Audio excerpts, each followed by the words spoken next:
To the man now holding Republicans accountable on any tax hikes as part of any deal. Grover Norquist is the president of Americans for Tax Reform, and he joins us now. And Grover, as if people didn't already know you, you are the man behind the no tax pledge, but a lot of people say that pledge is in trouble. What do you say? Well, the Republicans have publicly committed themselves to not raising taxes. Speaker Boehner just a few days ago said Republicans oppose any tax increase because it would be bad for the economy. Mr. Cantor, the #2 guy in the House, also stated his opposition to any tax increase. I know there have been some people who've said, gee, if we raise taxes, maybe the Democrats will give us lower tax rates. Of course, the Democrats spit in their face. So the people who had that fantasy in their mind are a little taken aback. The problem is, if you say you might raise taxes in order to get a unicorn, when somebody tells you there's no such things as unicorns, it's tough to take back your promise of higher taxes. So all they did was put themselves in the damaging position of saying that taxpayers were not going to be protected by them, and they got absolutely nothing other than scorn from the Democrats for showing that ankle. Well, and there's a lot of history to that. That's happened in years past. But there are Republican defections. And let me read from Ohio Republican Representative Steve LaTourette, who said, quote him now, there is a lot of talk about pledges, talking about the no tax pledge. It's time to put the pledges in a bonfire. How do you react to that? Well, Steve LaTourette is from Ohio. Whenever there's a list of Republicans who've defected and supported some left-wing labor union issue, Steve LaTourette's name is on that list. So he has a history of not being with the pro-free market, pro-growth Reagan part of the Republican Party. But it is disappointing because he has taken the pledge in the past, although, again, he's been an advocate for higher taxes. Given an opportunity, he's wandered off the ranch on that one. And, of course, as you know, the pledge is a simple one-sentence commitment not to raise taxes. Right. It most emphatically does not have a time limit on it. And we send a Q&A out with all pledges, which says the pledge is good for as long as you're in Congress. So Mr. LaTourette knows perfectly well that he signed and advertised when he ran for office that he would never raise your taxes.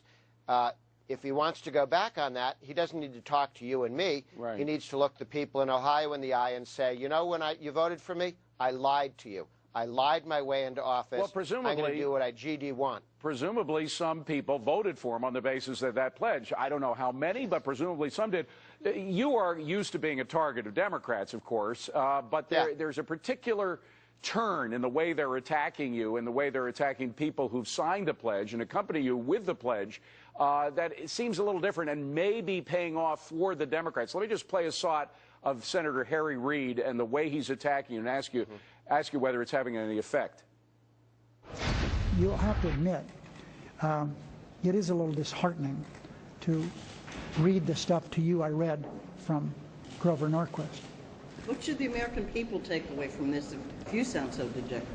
Maybe they should impeach Grover Norquist. So they said impeach Grover Norquist. They said they're giving speeches that we should compromise on our deficit, but never do they compromise on Grover Norquist. They're trying to paint you as a very dangerous person to be associated with. Is that having any effect with some of these Republicans? No, but what Harry Reid, the problem Harry Reid has is that he's a big tax and spend liberal Democrat from Nevada. He almost lost his last election on that, and they're about to lose another Senate election because of that in Nevada. So, but if he stood up and said, I'm trying to raise your taxes and the Republicans disagree, that would be a campaign ad for Republicans. So he pretends that he's having an argument with me. I'm not elected to anything.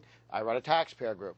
It's kind of childish because everybody who signed the pledge not to raise taxes, that was a commitment between them and the American people, between them and the taxpayers in their state.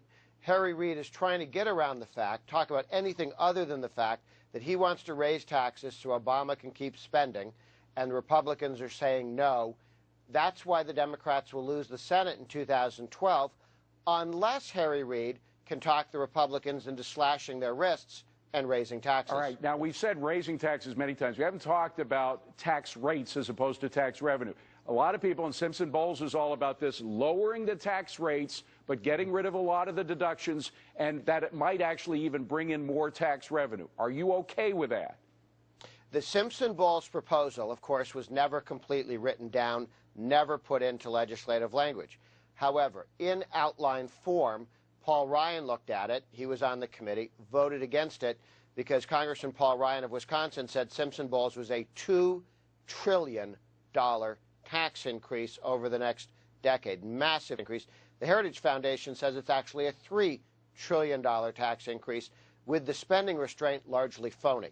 So Simpson Bowles, like 82 and 90, the other two phony spending cuts for real tax increase deals, was one more effort to raise taxes rather than cut spending. But lowering rates and getting rid of deductions, are you good with that?